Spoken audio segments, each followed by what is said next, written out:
അക്കരെ പച്ചകൾ. സുധിയേട്ട, ഞാൻ ഇറങ്ങി വന്നാൽ സുധിയേട്ടൻ എന്നെ സ്വീകരിക്കുമോ? സൗമ്യയാണ്.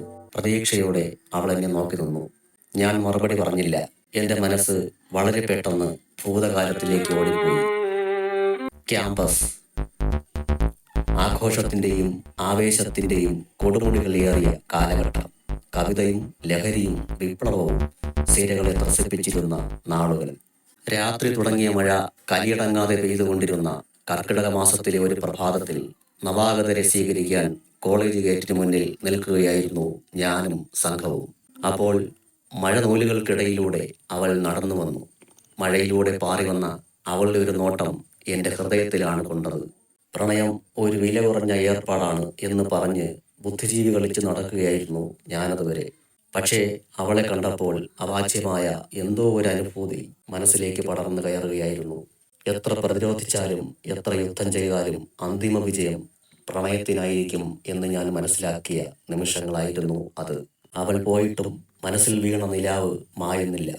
ഒന്നുകൂടെ കാണണമെന്ന് തോന്നി, മിണ്ടണമെന്ന് തോന്നി. കണ്ടു, മിണ്ടി, പരിചയപ്പെട്ടു. സൗമ്യ എന്നായിരുന്നു അവളുടെ പേര്. എൻ്റെ അയൽ ഗ്രാമക്കാരിയാണ്. ടീച്ചറാകണമെന്നതായിരുന്നു അവളുടെ ഏറ്റവും വലിയ ആഗ്രഹം. സുധിയേട്ടന് ആരാവാൻ ആഗ്രഹം? അവൾ ചോദിച്ചു. സൗമ്യയുടെ ഭർത്താവ്. ഞാനൊരു കുസൃതി പറഞ്ഞു. അവൾ നാണം വന്ന് മൂടി മറുപടി പറയാനാകാതെ നിന്നു. പ്രണയം എന്ന് കേട്ടാൽ തന്നെ പരിഭ്രമിക്കുന്ന അവളെ കൊണ്ട് ഇഷ്ടമാണ് എന്ന് ഒന്ന് പറയിക്കാൻ ഒരുപാട് യത്നിക്കേണ്ടി വന്നുവെങ്കിലും വിജയം എന്നോടൊപ്പമായിരുന്നു. പ്രണയകാലം, എത്ര മനോഹരമായിരുന്നു അത്! പ്രണയലഹരിയിൽ ഭാരമന്യമായി സ്വപ്നാകാശങ്ങളിൽ പാറി നടക്കുകയായിരുന്നു. അവൾക്ക് വേണ്ടി ഉണരുകയും അവളെ ഓർത്ത് ഉറങ്ങുകയും ചെയ്തിരുന്ന നാളുകൾ. ഞാൻ PG കംപ്ലീറ്റ് ചെയ്ത് പുറത്തിറങ്ങുമ്പോൾ അവൾ ഡിഗ്രി ഫൈനൽ ഇയറിലേക്ക് പ്രവേശിക്കുകയായിരുന്നു. കലാലയമെന്ന കാൽപ്പനിക ലോകത്തിൽ നിന്ന് ഞാൻ ഇറങ്ങിയത് ജീവിത യാഥാർത്ഥ്യങ്ങളുടെ തീച്ചൂളയിലേക്കായിരുന്നു. ഒരു ജോലി തേടി അലഞ്ഞെങ്കിലും ഒന്നും ശരിയായില്ല. തൽക്കാലം ഒരു പാരലൽ കോളേജിൽ അധ്യാപകനായി പോയി തുടങ്ങി. ഒരു സ്ഥിര വരുമാനമില്ലാതെ സൗമ്യയെ ഞാൻ എങ്ങനെ എൻ്റെ ജീവിതത്തിലേക്ക് ക്ഷണിക്കും? എനിക്കവളെ നഷ്ടപ്പെടുമോ? നിരാശയുടെ നിഴൽ വീണ ചിന്തകൾ മനസ്സിനെ അശാന്തമാക്കി. പ്രണയം ഹൃദയത്തിലെ കുളിർക്കാറ്റിൽ നിന്നും തലച്ചോറിലെ കൊടുങ്കാറ്റായി രൂപം പ്രാപിച്ചുകൊണ്ടിരുന്നു. സൗമ്യ ഡിഗ്രി കഴിഞ്ഞ് B.Edന് ചേർന്നു. പ്രണയവും വിഷാദവും ഭാവിയെക്കുറിച്ചുള്ള ആശങ്കകളുമായി നാളുകൾ കൊഴിഞ്ഞുപോയി. എന്നും തമ്മിൽ കാണുമായിരുന്നു. ഭാവിയെക്കുറിച്ചുള്ള ഒരുപാട് സ്വപ്നങ്ങൾ ഒരുമിച്ച് നെയ്തുകൂട്ടി. ഇതിനിടയ്ക്ക് സൗമ്യ B.Ed കംപ്ലീറ്റ് ചെയ്തു. ഒരു ദിവസം സൗമ്യ പറഞ്ഞു, സുധിയേട്ട, അടുത്തുള്ള സ്കൂളിൽ ഒരു വേക്കൻസി വന്നിട്ടുണ്ട്. പക്ഷേ 10 ലക്ഷം കെട്ടിവയ്ക്കണം.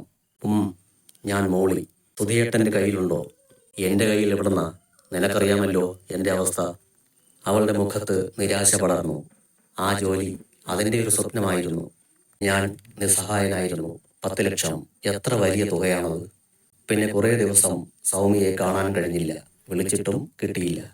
ഞാൻ അവളെ തിരക്കി അവളുടെ വീട്ടിലേക്ക് ചെന്നു. അവളെ കാണാതെ ഭ്രാന്ത് പിടിച്ചപ്പോൾ രണ്ടും കൽപ്പിച്ച് പോയതാണ്.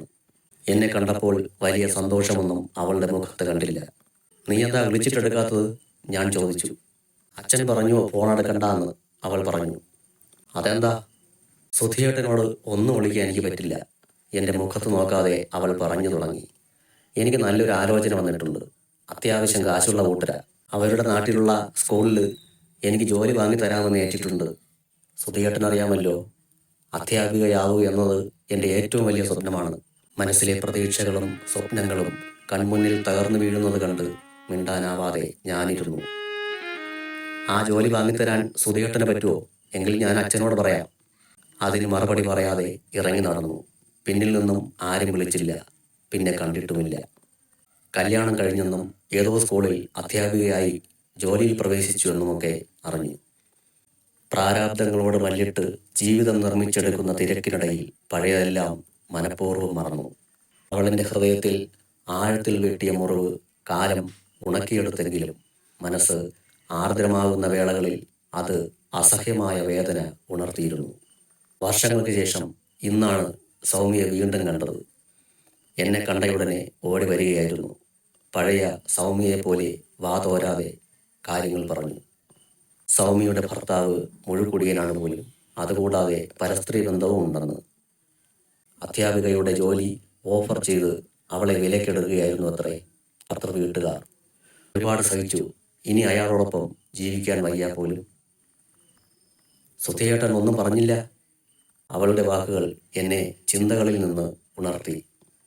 സൗമ്യയോട് എന്ത് മറുപടി പറയണം എന്ന് ആലോചിച്ചിരുന്ന സമയത്താണ് അവിടേക്ക് എൻ്റെ ഒരു സുഹൃത്ത് വന്നത്.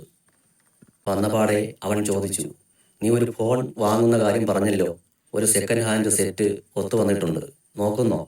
ഞാൻ അവനോട് പെട്ടെന്ന് പറഞ്ഞു, വാങ്ങുന്നെങ്കിൽ പുതിയതേ വാങ്ങുന്നുള്ളൂ. എന്നിട്ട് സൗമ്യയുടെ മുഖത്തേക്ക് നോക്കി ഒരു പുഞ്ചിരിയോടെ തുടർന്നു, സെക്കൻഡ് ഹാൻഡിനോട് താല്പര്യമില്ല. സൗമ്യയുടെ മുഖം വിളറുന്നത് കണ്ടു. ഒന്നും മിണ്ടാതെ അവൾ തിരിഞ്ഞു നടന്നു.